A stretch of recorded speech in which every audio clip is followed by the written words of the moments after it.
Dear members of the press, Happy New Year. We are living in a world where actions, especially reckless ones, are provoking dangerous reactions. And unlike in physics, these reactions are not symmetrical or predictable.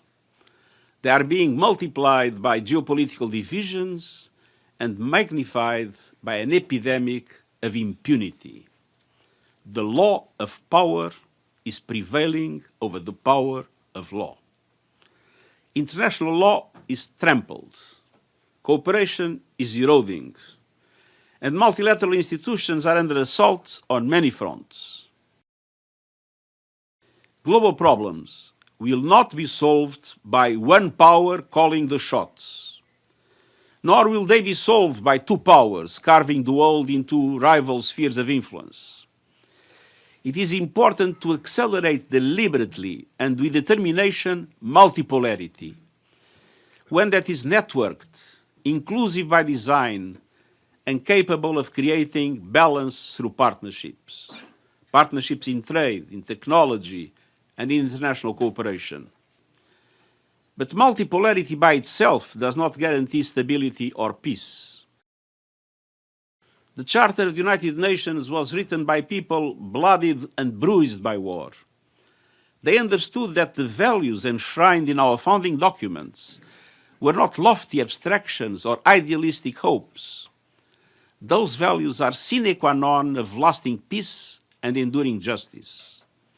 Values matter, and people are risking everything to make those values real.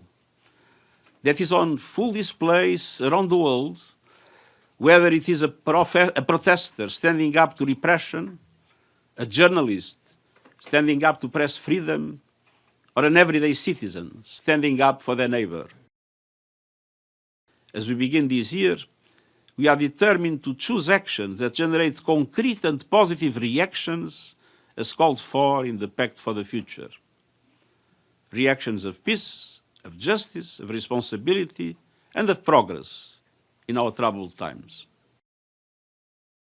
The basic responsibility for international peace and security lies with the UN, lies with the Security Council, that, as you know, the Security Council stands alone in its charter-mandated authority to act on behalf of all members in questions of peace and security.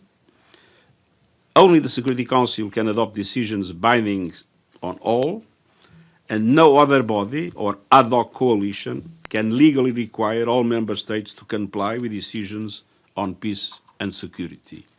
Only the Security Council can authorize the use of force under international law and set out in the Charter.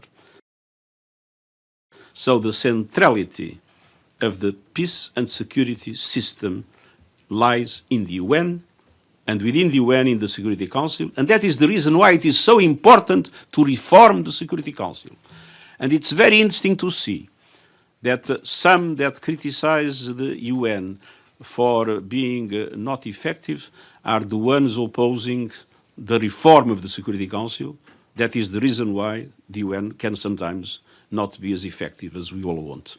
If you like this video, then like, share and subscribe to Mirror Now.